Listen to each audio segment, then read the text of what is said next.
여러분 안녕하십니까? 3월 22일 사사건건입니다. 최영일 평론가와 주요 뉴스부터 정리해드립니다. 자, 안녕하세요. 안녕하세요. 네, 첫 번째 주제 뭔가요? 네, 공백 있을 수 없어.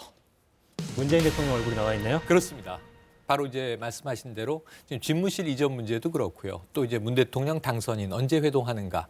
근데 어제 NSC도 있었고 오늘 국무회의도 있었는데요. 문재인 대통령 강하게 군 통수권자로서 직무 마지막 날까지 최선을 다해서 안보에 빈틈이 없게 하겠다. 이런 이야기를 냈습니다. 네, 문재인 대통령 오늘 국무회의 발언 직접 들어보시겠습니다.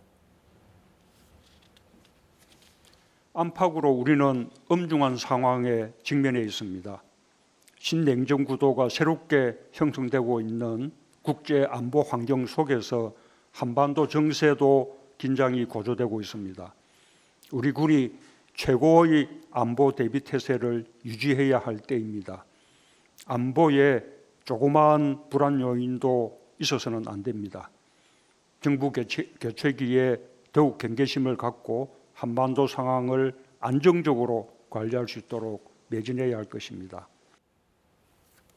굉장히 원론적인 입장으로 볼 수도 있지만 네. 어제 집무실 이전 계획 관련한 입장 표명과 궤를 같이 하는 거죠. 그렇죠. 그러니까 두 가지 메시지가 같이 있습니다. 각급 단위에서 정부의 인수인계가 원활히 이루어지도록 지원하라. 이 이야기를 이제 하면서도 네. 또 한 가지는 국가원수 행정수반 군통수권자로서 마지막 사명을 맡은 바 책무를 끝까지 완수하겠다. 이런 의지여서 사실은 이게 이제 어떻게 해석되느냐에 따라서 지금 이제 이 새 정부와 현 정부의 관계에서 조금 이제 갈등 요인이 되기도 하고 또 오늘 뭐 박수현 그 청와대 수석은 국민소통수석은 우리는 준비돼 있다. 대화하자. 이런 메시지를 내기도 했습니다. 네, 인수위가 집무실 이전 비용 예비비로 쓰겠다 이렇게 네네. 요청했는데 오늘 국무회의에 상정은 안 네. 됐어요. 오늘 국무회의에서 이제 예산 처리가 있는데 사실은 두 번 처리 있었어요. 이전에는 인수위 사무실 설치 비용 약 31억 6천만여 원이 이제 나갔고요. 그리고 오늘도 일부 27억 정도는 승인이 됐는데 이거 인수위 관련 비용들입니다.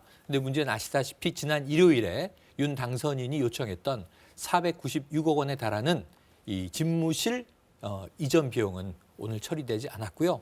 청와대는 이게 언제든 뭐 이제 적절하게 계획과 비용이 산정된다면 임시 국무회의를 열어서 처리할 수도 있다. 이런 방침을 밝혔습니다. 네, 안보 우려가 해소되면 네. 처리할 수 있다 이런 입장인데요. 네. 이와 관련해서 당선인 측 입장도 한번 들어보시겠습니다. 어제 아침에 제가 청와대 수석님의 발언을 들었습니다. 그게 문재인 대통령님께서 지키지 못한 약속을 윤 당선인이 지켜주기를 기대한다는 말씀이었습니다. 방송을 통해서 전국에 전파가 됐죠. 저는 그때 그걸 듣고 이 두 정부가 즉 현 문재인 대통령과 윤석열 당선인 두 분이 공감대를 가진 몇 안 되는 공약이니까 업무 인수인계가 원활하게 될 것이라고 생각을 했습니다. 근데 결과는 아니더군요. 네, 국민의힘 쪽에서는 뭐 거센 비판 터져 나옵니다. 네, 특히 이제 인수위 쪽과 당 쪽에서 그런데요. 지금 김용현 청와대 개혁팀장입니다. 이 안보 공백 납득할 수가 없다. 역겹다는 표현까지 쓰면서 이 안보 공백에 문제 없다는 입장을 강하게 피력했고 청와대가 뭐가 안보 공백인지를 설명하시오 이런 얘기도 했고요. 또 김기현 이제 국민의힘 원내대표는 이거 국민들에게 대선 불복으로 비칠 수도 있다. 대선 불복. 예, 이런 좀 또 무시무시한 얘기도 나왔고요. 이준석 당대표도 이게 새로운 정부를 이렇게 견제하면 안 된다. 남이 하면 안보 공백이냐 이렇게 비판을 해서 지금 이게 사실은 민주당 쪽에서도 뭐 이제 취임 덕이라든가 K 트럼프라든가 이제 강한 비판이 나와서 좀 이게 신구 권력의 충돌 아니냐 언론에서는 그런 또 해석들도 나오고 있네요. 네, 정권 교체기 쉽지 않네요. 대선이 그렇습니다. 끝났는데도 계속 덜컹거립니다. 네. 자, 오늘 국회에서는 국방위원회 전체 회의 열렸는데 예. 여기도 논란이었죠. 논란입니다. 그러니까 이제 집무실 이전의 비용은 과연 얼마냐, 이 안보 공백이 있느냐 없느냐 이제 똑같은 논란들을 거기서 좀 세세하게 따졌는데 서욱 국방장관 한 4주 정도 소요될 것이다. 국방부 이전에만. 네. 그리고 이제 비용은 이제 국방부는 이미 한 5천억 원 정도를 산출한 바가 있었고요. 오늘 여야 의원들은 갑론을박입니다. 그래서 민주당은 뭐 1조 원 정도까지 나온다. 지금 애초에 이제 지금 국민의힘은 합참 신청사를 포함해도 한 1,700억 원 정도다. 아니다. 지난번 합참 청사를 지을 때도 이미 2012년에 더 들었다. 이런 공방이 계속 이어지고 있습니다. 네. 국방장관은 5천억이라는 액수는 국방부에서 내보낸 적은 없다. 이런 네, 입장도 맞습니다. 냈었고요. 자, 이 내용은 잠시 뒤에 여의도 사사건건에서 자세히 다루겠습니다. 자, 다음 주제는 뭔가요? 네, 감소세 물음표를 찍고요. 네. 스텔스가 관건입니다. 오미크론 변이 이야기군요. 네, 어제 바로 이 시간에 정점 지났나? 이런 얘기 드렸거든요. 네. 어제 20만 명 조금 넘게 나왔습니다. 오늘 그보다 14만 명이 넘게 나와서 이게 30만 명 중반대예요. 35만 명을 넘기고 있습니다. 그러다 보니까 이게 정점을 지난 것이 맞는가? 꺾였다고 보기에는 무리. 왜 어제도 수요일을 봐야 된다. 이 얘기를 나눴었잖아요. 네네. 그런데 이제 그 내용이 또 새로운 이 오미크론의 하위 변이까지 등장해서 걱정이 큽니다. 네. 자, 방역 당국 어떻게 보고 있는지 한번 들어보시죠.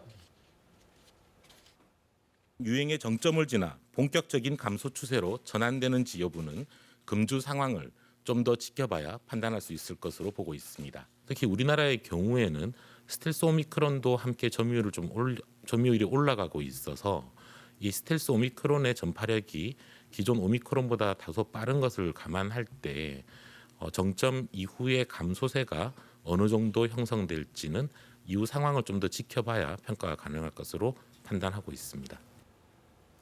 오미크론 변이 대유행의 정점을 지나나 했더니 네. 또 스텔스가 나오네요. 스텔스 오미크론 이게 문제가 지금 우리나라에서만 보면요. 지난 3월 12일까지 26%를 좀 넘기는 검출률이었는데 지금 19일 기준으로 보니까 41%를 상회하고 있어요. 전체 감염자 10명 중 4명이 스텔스 오미크론. 맞습니다. 이럴 때 우리가 이제 흔히 우세종이 됐다, 지배종이 됐다 이런 표현인데 우리나라뿐 아니고 미국, 유럽도 보면 이 확산 증가세가 0.4% 거의 뭐 줄었다가 지금 10%, 20% 넘어가고 있거든요.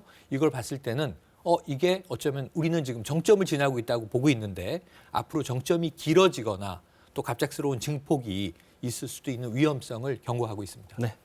긴장을 풀기가 어려운 상황으로 어렵습니다. 계속 가네요. 네. 네. 다음 주제는 뭡니까? 자, 세 번째 이 순식간의 수직 추락.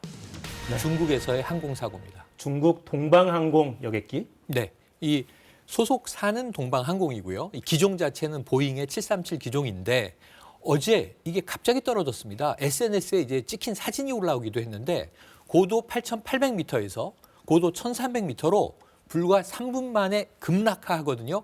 그러니까 이 자체가 지금 사진으로 봐도 수직 낙하를 했는데 이게 승무원과 승객 모두 132명이 타고 있었는데 문제는 지금 이제 구조대원, 소방대원이 한 650여 명이 투입돼 있어요. 그런데 이제 굉장히 외진 곳이고 길도 좁습니다. 그런데다가 산에 추락을 한 상황인데 비까지 오고 있어서 구조에 난항을 겪고 있습니다. 사고 원인 파악은 아직은 이르죠? 네, 지금 이제 중국 정부에서도 부총리도 갔고요. 국무위원도 갔는데 지금 보다 더 정밀 감식을 해봐야 할 수 있는데 이게 조종 실수냐 아니면 기체 결함이냐 기상의 문제냐 여러 가지 원인이 있을 수 있기 때문에 지금 가장 안타까운 것은 생존자가 없는 것 같다. 이런 보고고요. 그리고 이제 사고의 원인은 시간이 좀 흘러야 나올 것 같습니다. 네. 기적적인 구조 소식도 좀 기대를 해보겠습니다. 네. 자, 마지막 주제는 뭔가요? 자, 아동 문학의 노벨상이 있습니다. 우리나라 작가가 첫 수상을 했습니다. 네. 이수진 작가. 이수진 작가. 네. 어떤 작품인가요? 예, 여름이 온다라고 하는 그림책이에요. 예, 드로잉북이라고 하죠. 그런데 이제 이게 비발디의 사계가 있지 않습니까? 이 중에 여름에서 모티브를 따와서 만들어진 건데 이 작가가 상을 탔지만 이제 이 일러스트레이터 부분입니다. 그런데 이게 우리나라로는 첫 수상이에요. 그래서 안델슨 하면 우리가 모르는 분 없죠. 아동문학의 세계적 권위를 가진 네. 1956년에 제정된 상인데 자, 우리나라가 26번째 이 수상자를 낸 나라가 됐고요.